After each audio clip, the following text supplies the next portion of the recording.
वहीं बंगाल चुनाव को लेकर भाजपा के राष्ट्रीय अध्यक्ष जेपी नड्डा आज 4 रोड शो पश्चिम बंगाल में करेंगे और साथ ही बीजेपी उम्मीदवारों के लिए वोट मांगेंगे।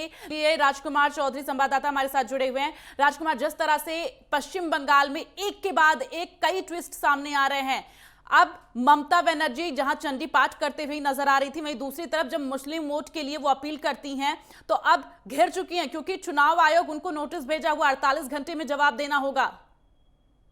बिल्कुल दीप्ति, ये विवाद उस समय पैदा हुआ जब हुगली की एक जनसभा में ममता बनर्जी ने एक बयान दिया कि अल्पसंख्यकों को एकजुट होकर भारतीय जनता पार्टी के खिलाफ वोट करनी चाहिए।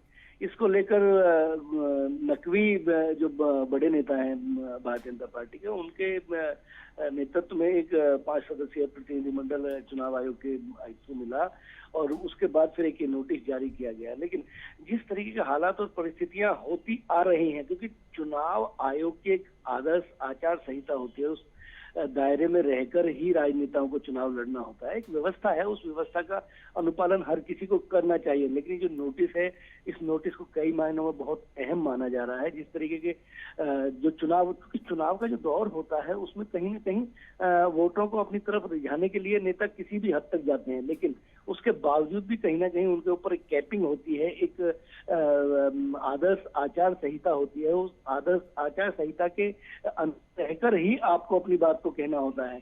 बहरहाल जो चीजें आ रही हैं, लेकिन जिस तरीके के हालात परिस्थिति, क्योंकि 8 चरणों में चुनाव होना है और पश्चिम बंगाल का जो चुनाव है वो बिल्कुल निश्चित तौर पर अपने पीक की तरफ बढ़ रहा है। लेकिन देखना बड़ा दिलचस्प होगा कि वहाँ की जनता क्या निर्णय लेती है। जनता जनार्दन होता है और जब तक निर्णय ना आ जाए 2 तारीख को आने वाले समय में जो 2 तारीख राजकुमार, एक तरफ जब ममता बनर्जी घिरी हुई हैं, चुनाव आयोग उन्हें नोटिस भेजा है, वहीं दूसरी तरफ आज लगातार बीजेपी के स्टार प्रचार फायर ब्रांड नेता माने जाते हैं सीएम योगी आदित्यनाथ, उनका कई जगह पर वो जनसभा करेंगे, साथ ही जेपी नड्डा भी दहाड़ लगाएंगे। ऐसे में आज बेहद दिलचस्प तस्वीर देखने को मिल सकती है।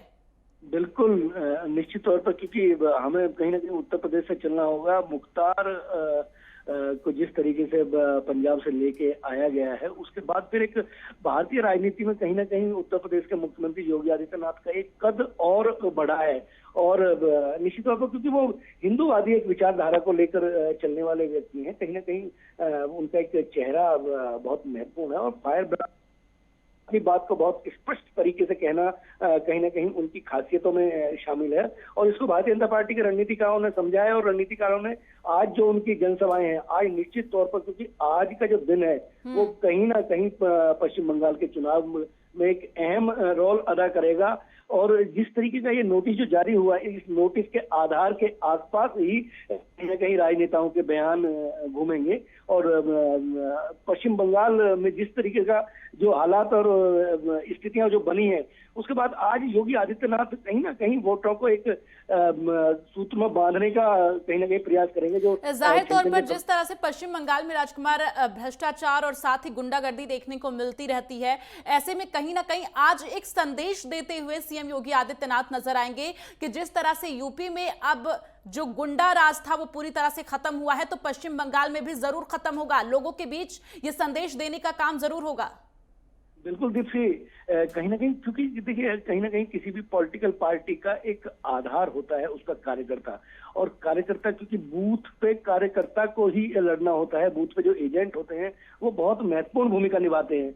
और कहीं ना कहीं नेता उनको पीछे से जब बयान के थ्रू जब पुश करते हैं और मजबूत बनाने का प्रयास करते हैं, तो कहीं ना कहीं अपने कार्यकर्ताओं को बल देने का एक संदेश ये हो रहा है। और कहीं ना कहीं ये चीजें हो भी रही हैं। मजबूती अगर हम देखें तो पश्चिम बंगाल में 10 साल से तृणमूल कांग्रेस की एक सरकार रही है, उसके दौरान बहुत सारे आरोप प्रत्यारोप लगने लाजमी है। जब आप सत्ता में होते हो तो सत्ता में आपकी जवाबदेही तय होती है।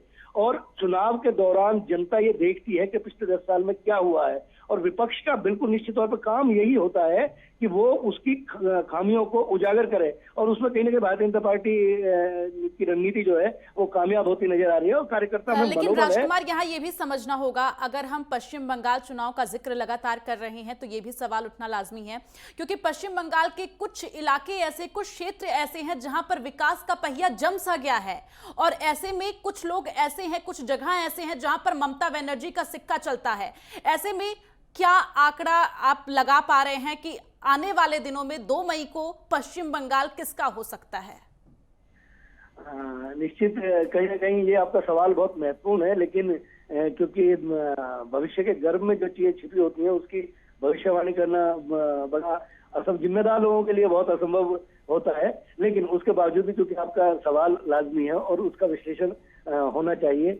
जो परिस्थितियां हैं, देखिए अगर इसके इतिहास के पन्नों को अगर पलटे हैं दीप्ति, तो ये देखिए कि पिछले 6 महीनों के अंदर जो पश्चिम बंगाल के अंदर भारतीय जनता पार्टी ने अपना एक जनाधार उठाया है, उसमें एक विधानसभा क्षेत्र के पिछले 4 बार के जो चुनाव हुए हैं उसमें वोट ऑफ परसेंटेज को तय किया गया है और 80 विधानसभा सीट ऐसी हैं कि जहां पे पूर्वी उत्तर प्रदेश और राजस्थान के मारवाड़ी जो समुदाय है उसका वर्चस्व है।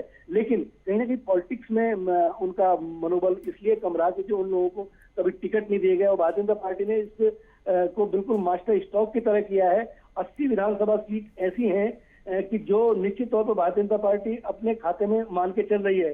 तो ये दूरगामी परिणाम जो है, स्पष्ट बहुमत अगर नहीं भी आता है तो, लेकिन ममता बनर्जी की सरकार जो है स्पष्ट बनती हुई नजर नहीं आ रही है। जो 2 दौर का जो चुनाव हुआ है, जिस तरीके से उन्होंने अपने पैर का हवाला देकर और सारी चीजें करके बिल्कुल। चलिए, तमाम जानकारी के लिए राजकुमार बहुत बहुत धन्यवाद। आगे भी आपसे अपडेट लेते रहेंगे।